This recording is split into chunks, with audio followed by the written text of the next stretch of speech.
Good morning. It's time for Two Guys on Sports. I'm Larry Hazel. I'm Dick Olson. Good morning, Larry. Good morning, Dick. And, a wrap-up of the state girls softball tournament down in Madison and a lot of first-time winners. Yeah, I had a chance to watch quite a bit, and it's some very good softball. Oh, yeah. But, you start off in D5, and that was not a first-time winner there, but Pacelli defeating Oakfield. And you talk about two storied schools going down there. Pacelli's win was their 5th title. And but Oakfield, that was their 17th appearance at the state tournament. 6 titles, now 5 runners-up. That was the second year in a row those two teams played each other. Yeah, and Pacelli comes out both times. I believe both times 4-3 too. Oh, really? Yeah. But Pacelli, this was that 12th appearance, and they now have 5 titles and 2 runners-up. So yeah. 2 storied Division 5 schools there, and just a good game to watch too. So, those are some good matchups there. Well, then in D4, Fall Creek, first appearance. I did not realize this was their first appearance at all. That kind of surprised me. Yeah. With the fine athletic programs. Yeah. But they beat Cuba City 7-0, and that was their first trip to state and their first title. So congratulations to them. But their coach has Brad Saran. He's got a little background. He knows how to handle a state tournament team, does. Going back to his days at Thorpe. So you bet. So congratulations to him too. Yeah, you bet. So. And then in D3, Prescott 3-1 over Laconia, their first title in their 7th appearance. So, and Laconia, just tremendous athletic program in the girls' side. Girls basketball. Yep, and a lot of those girls that played basketball were in the game Saturdays. Oh, sure. I bet you they were. Then in D2, looked like Mosinee was going to win one, but Waupun late really got their sticks going. Addison Braun, their pitcher, who in the game allowed 3 runs and struck out 5, added 3 hits, an RBI triple, and a grand slam home run. Oh, wow. Yeah, so she was... That's helping your own cause. I guess you could say she was the difference.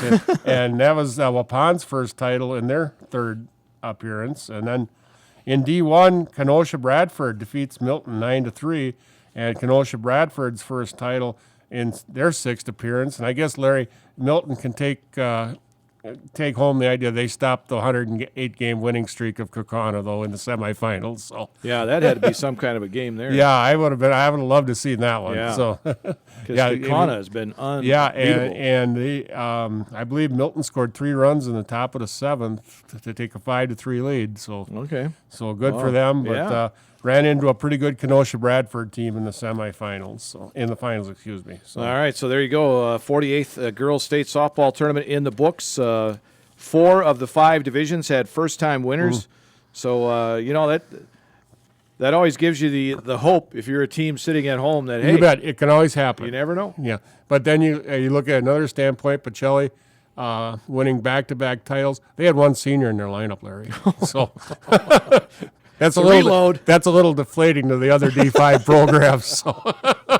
And of course, you always got to salute their coach, Nielsen native Ann Brudlow Moski. So, and the terrific job she does over there. So, All right. So there it is. Girls state softball in the books for another year. And now we turn our attention to baseball, where the baseball state tournament underway earlier this week with the championships today. Yeah, at this time right now, Solon Springs Northland is facing Oliva Strum, so over there. And then later today in D3, Kenosha St. Joseph's and Aquinas. So I didn't catch who was in D2. So I believe, did Mosinee make D2?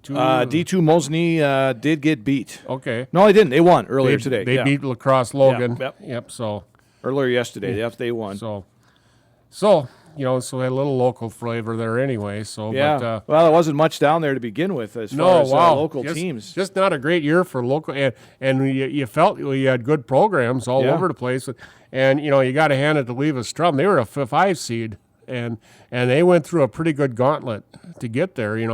Marshall, Columbus, Bangor, Pittsville, and then Royale. So.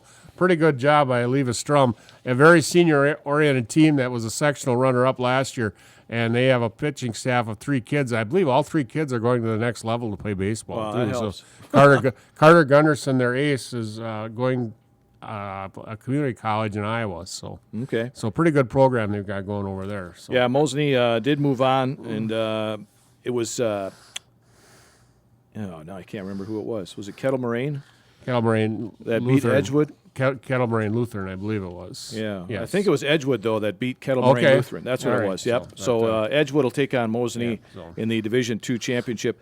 But Oliva Strum and Solon Springs Northwood, both those teams in the tournament for the first time. So there's going to be a new winner in Division 4 for baseball. So, but so it's a pretty interesting tournament. You don't get quite the feel that you do for softball because it's during the week. So right, yeah. You know, softball was all Thursday, Friday, and Saturday. You don't get the quite feel of that you do with baseball. So. Especially if there's no real local teams to follow. Yeah. You know, so I kept an eye on Oliva Strum, but that was about and Mosinee too. So, but and you know, you look at some of these teams. You know, like Cumberland came through that tournament. And, the D3 section. Yeah.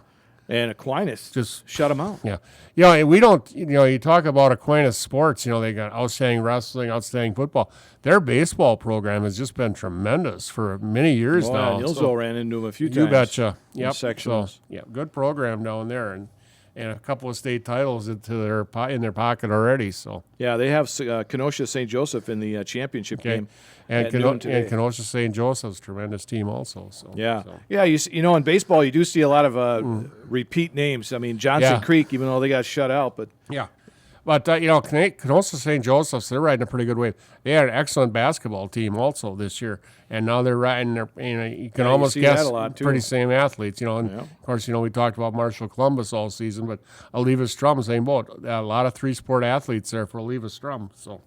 All right, so there it is, the baseball state baseball tournament, which will pretty much wrap up the spring sports. Season. Yeah, I believe soccer is this weekend, but then that is it. You know, you'll get into the All-Star games later this season, and then July, and then it'll be football season, Larry. So yeah, hard to believe. Yeah, hard to believe we're almost there. Yeah. There were some athletes that took part in the Wisconsin State High School Clay Target League state tournament. This past weekend over in Rome, which is over near Nakusa. Yep. There were some athletes from Neillsville, Granton, Loyal, Thorpe, Stanley Boyd, Colby, and Auburndale. And Lori Lee Strunzi of Granton was the high gun varsity female in 1A on Saturday, and she finished tied for 4th overall. Trap in this area, Trap is about in its 3rd or 4th year, I want to say. Maybe, but it has grown in popularity tremendously now that you know it's growing because we're talking about their state tournament. Right, So, and I've heard of youngsters. In fact, I took some guys up to over to Spencer yesterday for baseball, and they were talking about we might shoot trap. Yep. Yeah. But, you know, you got to choose between sports. Yeah. Because they're the same season as other ones. But the Neillsville Gun Club out here does a very nice job of promoting it. Brandon Henziak from Neillsville here is I believe one of the coaches, but he is a real good promoter of this, and really it's a really nice way to get kids who normally aren't in sports, maybe get them into a sport too. So because you know a lot of young guys are hunters. Yes, yeah. A lot of kids, you know, I don't want to say, I don't know a percentage, but a lot of kids like to hunt, and, you know, they take the gun safety, and now the trap shooting can kind of be the next level, too. So, but it's really grown. I don't know the numbers from the Neillsville Granton area, but I know Loyal has a significant number also. Right. Yep. And, of course, they have that nice gun club out there, too. So yeah. And that's the thing. A lot of these communities have some nice gun clubs. Yeah, you know, we talk about Loyal, Neillsville. Black River has an excellent facility. So it's always nice in promoting a sport, and I think you're going to see this one keep growing and growing and growing. So yeah, and we talk about that state tournament. 85 high school teams were there. Yeah, that's a lot. I mean, that's growing. Yeah, that's tremendous. You bet. So. All right, let's see. What else we got going on here in local sports? We did see some racing over at Marshfield Motor Speedway. I don't know if you've heard of the Upper Midwest Vintage Series. Yes, I have. Yep. That's where they bring out the old cars, classic cars, you know, like the Mustangs and the Novas. And and I believe they make a couple of stops in Marshfield a year. Probably later on this year again. But I know they were in the 8th annual Bev Aschenbrenner Memorial Race this past Saturday. And you hear these names a lot if you are following Upper Midwest Vintage Series. Justin Jessup of Black River Falls. Yep. He took one of the heats. Todd Lindner of Loyal. Yep. There's another Lindner, Jared Lindner of Greenwood. Okay. That race with those cars. I'm not sure exactly what kind of cars they have. I don't know exactly, but Todd Lindner, his dad Billy, was a big time racer over at the Marshfield, and Todd kind of falls into it, and I think Jared is probably right with him. So, but just a couple of years ago, Billy jumped back in the car in a race. He did, really? Yeah. Oh, wow. Yeah, and it was kind of neat. He had his son, all his boys there, Todd, Chris, and then Ryan. So it was kind of fun for the family. But Billy, longtime racer over there. So as was Billy Herr from Greenwood, the late Billy Herr. Sure. So the Flying Farmer. The Flying Farmer. Yeah, you can catch all the action every Saturday night, most Saturday nights at Marshfield Motor Speedway. But the Upper Midwest Vintage Series, if you can check them out sometime, it's pretty cool how they race. It's kind of, you don't want to say racing old school, but the cars are kind of what we grew up and seeing, and a lot different than what kind of the streamline that they race now. So all right, there it is. Some more stuff going on in the area. We'll get into some other sports, but let's do the where are they now? Okay, Larry, we're going to go up to Athens. And I'm going to talk about Sunny Massup. And Sunny was a 2007 graduate of Athens High School. She was a 3-year letter winner on the Blue Jay volleyball team. Her sophomore year, the Blue Jays were 18-6, losing to Abbotsford in the regional finals. Her junior year, Athens was 14-7, losing to Gilman in the regionals. Sunny was named second team all-conference in the Marewood. Her senior year, Athens was 16-7, losing to Abbotsford in the regional finals. And Sunny was named to the Marewood first team all-conference team. In the winter, Sunny was a 3-year letter winner on the Athens girls basketball team. Her sophomore year, the Blue Jays were 5-15 on the season, losing to Owen Withee in the regionals. Sunny averaged 9 points per game and was named honorable mention on the Marewood all-conference team. Her junior year, the Blue Jays were 0-18 on the season, losing to Wausau Newman in the regionals. Sunny averaged 11 points per game and was named honorable mention all-conference. Her senior year, Athens was 2-18 on the season, losing to Assumption in the regionals. Sunny averaged 14 points per game and was named second team all-conference. In the spring, Sunny was a 4-year letter winner on the Athens girls track team. Her freshman year, she was regional champ and sectional champ in the 100-meter hurdles, and also qualifying for the and sectional runner-up in the 100 meters, qualifying for the WIA Division III state meet. Her sophomore year, she was Marewood regional and sectional champion in the 100-meter hurdles and the discus, and she also qualified for the state meet in the 300-meter hurdles, placing 9th. She finished 4th in the 100-meter hurdles and was 3rd in the discus with a throw of 122 feet 6 inches. Her junior year, she was conference, regional, and sectional champion in the 100-meter hurdles and the discus, and at the Division III state meet, she would finish 2nd in the 100-meter hurdles and 2nd in the discus with a throw of 128 feet 11 inches. Her senior year, she was Marewood regional and sectional champ in the 100 meters, hurdles, discus, and the shot put, and would also qualify for the state meet in the 300-meter hurdles. At the state meet, she would earn medals in all 4 events, placing 2nd in the 100-meter hurdles, 7th in the 300-meter hurdles, 3rd in the shot put with a throw of 39 feet 2 inches, and 2nd in the discus with a throw of 129 feet 1 inch. At the end of her senior year, Sunny was named a WIA Scholar Athlete. This award, known to many people as the most prestigious all-state team in Wisconsin. After graduation, Sunny enrolled at the University of Wisconsin and joined the Badger women's track team. After redshirting her freshman year, her sophomore year, she participated in the discus with a top throw of 142 feet, the javelin with a top throw of 94 feet, and the hammer with a top throw of 130 feet. Her junior year, she participated in the discus with a top throw of 158 feet. She would finish 12th at the Big Ten meet with a throw of 148 feet. In the javelin, her top throw was 115 feet, which was good for 8th at the Big Ten meet. In the hammer, her top throw was 138 feet 9 inches. Her senior year, her top throw in the discus was 155 feet in the discus and 125 feet in the javelin. Sunny graduated in 2011 from the University of Wisconsin with a bachelor's degree in psychology. She would enroll at East Carolina University for her master's degree And with 1 year of eligibility left, she joined the Pirates track team, throwing the discus and the javelin. Sonny earned the master's degree in early intervention from East Carolina University in 2013.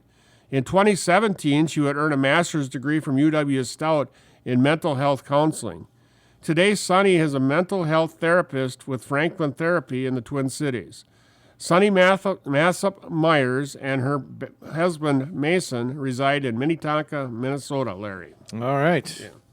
Good track athlete right there. Wow, just tremendous. And that discus, she kept going up and up and up and up. I said, but boy, you don't see many athletes medal in 4 events at a state meet. No, that's pretty good. So. And then she went on for her master's and then competed in track. Yep. Then, too. She had redshirt at the University of Wisconsin her freshman year. And then she had 1 year eligibility left. And you see this with some people. They go to get their master's and they have that year eligibility. Oh, okay. Russell Wilson did it. Oh, yeah, sure. When he played football with the Badgers. And that's what she did at East Carolina. So, okay. That's neat. Kind of neat. Yeah, actually. So. All right. The College World Series for baseball is coming up tomorrow. Mm-hmm. They got a couple of games and then a couple on Saturday. There's only one team that's not ranked, and that's Florida. Yeah. Yeah, it should be a pretty stout World Series. I don't see some of those names you always see in there, like Cal State Fullerton and some of those. Yeah, it's been kind of a more of a. It almost looks like a football or basketball tournament. That's what I was going to say. Yeah, usually you see a Creighton or somebody some like off that. School that Wichita normally... State is a good one. Yeah. But none of those schools are in it. But it's all the big boys. It seems like this year. So. Yeah, North Carolina and Virginia, Tennessee and Florida State, Kentucky and NC State. Texas A&M and Florida. That sounds like a no football. LSU though, which is a very yeah. common name too. Well, without Paul Skeen, I guess. Yeah. Well, yeah, doing quite well with the Pirates. Yes. Takes a lot away from me when you lose a pitcher like that. You bet. So. Speaking of football, of course, they got the 12-team playoff coming up. We talked a little bit about that last week and how it's going to kind of go with the NFL, especially that first weekend. Very complicated, you know, but I guess, at that time of the year, a lot of playoffs have been decided in the NFL. Playoff football in the NCAA might take course. And, especially since it's a new year with that 12-team. And you're with the family of ESPN and ABC. You're going to find your games. So and the NFL has gotten into streaming, and that might hurt them too with that weekend too. So I don't know for sure. So not a big fan of streaming. So well. It's the way of the world. I understand. Could be paying for a lot more stuff. I said someday. I hate to say it, Larry, but someday I expect to see the Super Bowl stream live. It's on. Wow, that would be something. and I think that would be a disaster. Yeah, I think you're right. NFL might figure it out. Yep, maybe. Hey, the Brewers took 2 of 3 from Toronto, getting the win yesterday. Yep. 5-4 over the Blue Jays. Yeah, hung on. They had a 5-1 lead going into the 9th. Tobias Myers, second consecutive good. He had 8 innings last week in Detroit and got the win. And today he went 6 gave a first inning home run, and held him scoreless the rest of the way. But the Brewers' health problems at pitchers just continue. Robert Gasser, who's been so promising coming up, and there's a possibility, Larry, that they're talking Tommy John there. So that would be a year, at least, So, boy, Carlos Rodriguez came up. Yep. Had his major league debut earlier this week. Yeah, he went about 3 2/3, I believe. So, they have had a lot of kids come up and make their debut. Well, you almost have to. Next in line, baby. I said, and quite honestly, Peralta hasn't pitched his best as far as I'm concerned. No. And Colin Ray, has pitched very well. Their bullpen just continues to go good, but sooner or later that could hurt. And you see it. And they all have their off days. Hobie Milner yesterday, very poor outing for him. But good thing McGill is pitching. Yeah, McGill has been pretty stout. Yeah. What the name? Figueroa's had his ups and downs, but Pyam's ups. They've all had their ups and downs, but they're hanging on. The bottom line is, Larry, we're just about to the middle of June, and they've been holding on to a 6-7 game lead here now for 2 or 3 weeks here. So who would have thought 68 games into the season the Brewers would be 40-28? right, yeah, and I realize that the NFC, the National League Central, isn't the powerhouse division. There's no advantage. No, but they don't play that division all the time like they used to. But this weekend, 3 games against Cincinnati, you need to take that series. That's a team. It's all those teams are 7 and 7.5 games behind you. You have to win those series against those people. So the Brewers have the 3rd best record in the National League. You bet. Yep, behind the Dodgers. And I'll tell you what. And look who they're behind. I mean, the Dodgers and Phillies. And the Phillies are making a laughter of the East. Yeah, they are. They have a 10-game lead over Atlanta. Now, Atlanta, you didn't expect Acuna to go down, and I believe they lost their top pitcher too. So it's but the Phillies seem to have, watching them play the Brewers last week, and those are all good games, but the Phillies just seem to have a pretty good recipe. So. Yeah, I don't know. Have they played the Dodgers? I wonder. Not that I know of. The Yankees played the Dodgers last week. Yeah, they did. It was a pretty good series. Yeah. But that'd be interesting series, Philadelphia. It seems like the Phillies are bounced. They have just lost JT Realmuto to the IR. I don't know how long or what for, but he's kind of the glue in that lineup. Yeah. But their starting pitching and bullpen has been lights out. You got 3 A+ starters there. You knew about Zach Nola and you knew about Wheeler. Yeah. Who figured on Rangers Flores? Right. That's 3. And they're candidates for Cy Young. Absolutely. And their bullpen comes at you pretty good too. So they're gonna be tough. Yeah, they are. Yeah, they're 26 games over 500. And Bryce Harper seems to be happy at first base and doing very well. But I did mention this, but when the Brewers played out there, people are always knocking the Philly fans for being boo-birds. But I'll tell you what, when the Brewers went in there, Rhys Hoskins got a standing ovation, and that was pretty cool. I thought that was very classy of the Philly fans. Yes, it was. Yes, very classy. Yep. All right, moving on. The Badgers signed a 6'11" center forward out of Serbia. Yes, I see. Andrea Vukovic. And there's been some pretty good centers come out of Serbia over the years. So 6'11". He played in the top-tier men's professional league over there. And this kind of reminds you what Purdue did with Zach Eide. Sure. So if he's a space eater, can score 10 points and get you 12 boards and block a few shots, he's kind of what you need there. So I'm not sure how big he is. I don't either. As big as Zach Eide, but but he's 6'11". That's all I know. Go ahead. One basketball note from yesterday. NBA legend Jerry West passed away at 86, and Jerry holds a distinction of being in the Naismith Basketball Hall of Fame for 3 things: college, professional, and executive. So. Oh wow! And I don't think there's anybody else who can claim that.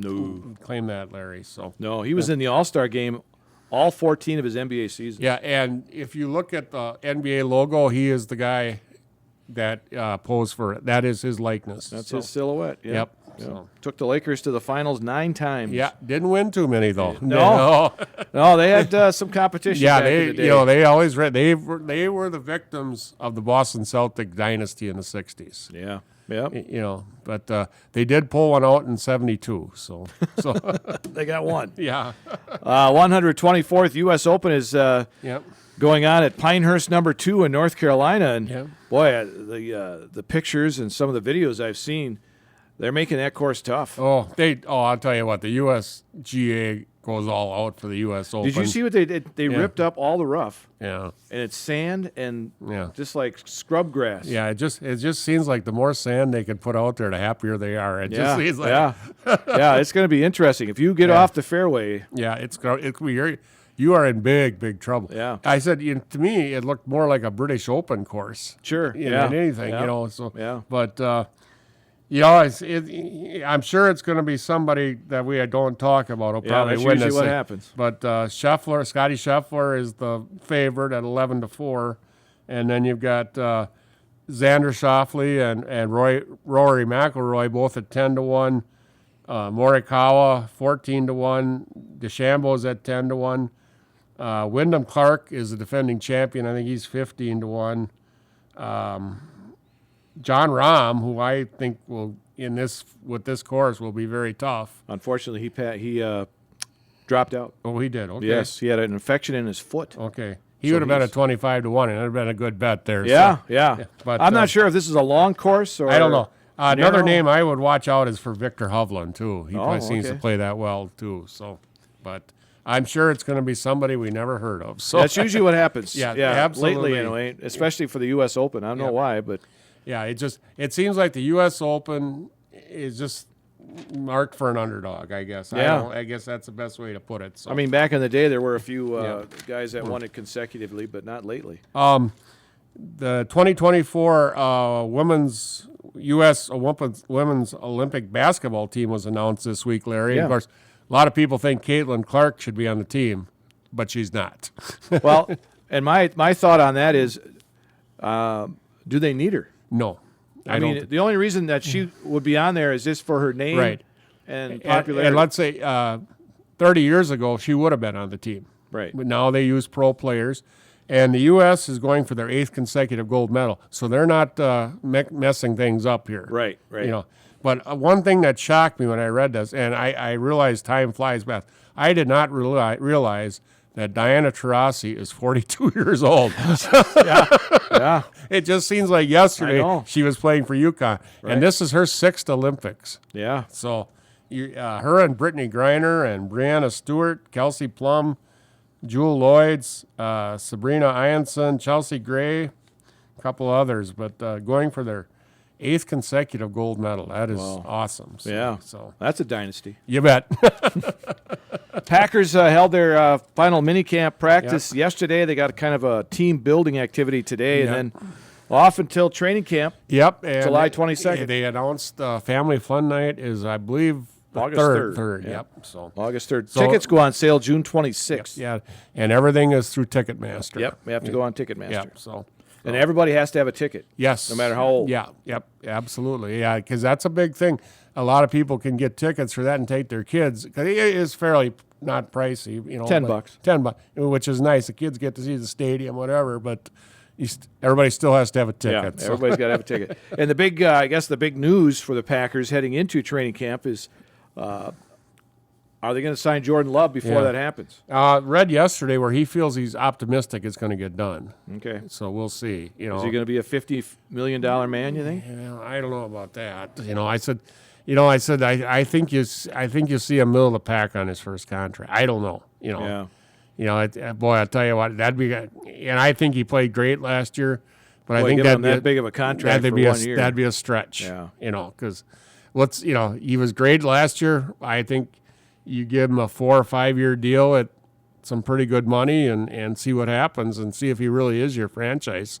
I don't know. You know, I think he is, but we don't know. You know, so. But the bottom line is they have built a very nice nucleus around him. Yes, they have. So, Yep. so he should be able to succeed with what the weapons they've given him. So. All right. With the time we have left here, I guess the biggest news in the sports world: Joey Chestnut is not. Yes. May not be in the Nathan's hot dog he's not. eating He's contest. signed with somebody else. Yeah. A healthier hot dog. Yeah, as a vegan Vegan hot dog, so. Yeah, but apparently the Major League Eating. I guess there is a thing called that. Yes, there is. Said that if he drops his association with this company, Yeah. he can get back in. Yes, he can. Yep. So. But he's a 17-time winner, or 16-time. But his record is 76 hot dogs and buns. How much time do they have?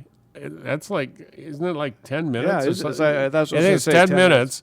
And I've watched this, and I'll tell you what, it just kind of make you sick watching does. it. It really I does. was watching some of the news today because they were talking about it, and they were showing him doing I said, how the heck can Yeah. you do that? And you don't see him splashing water down or nothing. You know, it's, he just keeps stuffing them in I and said, stuffing them in. I said, I hate to say it, but I'd get done and I'd go behind the stands and barf. I really would. maybe he does. I don't know. And you know what? He's about as skinny as they come I know, too. You know, yeah. so and maybe that's part of it. I don't know, but you know, it's Yeah, he's the 18-time defending champ, or 8-time defending champ. He's the GOAT. Yeah. He's the GOAT of National Eating Contest. There's no ifs, ands, or what's about that. So So we'll see if he gets in. We'll see what happens for July 4th in the Nathan's Hot Dog Eating Contest. All right, that'll wrap it up for this week on Two Guys on Sports. I'm Larry Hazer. I'm Dick Olson. We'll talk to you again next week. And don't forget, you can get our archives online, cwbradio.com.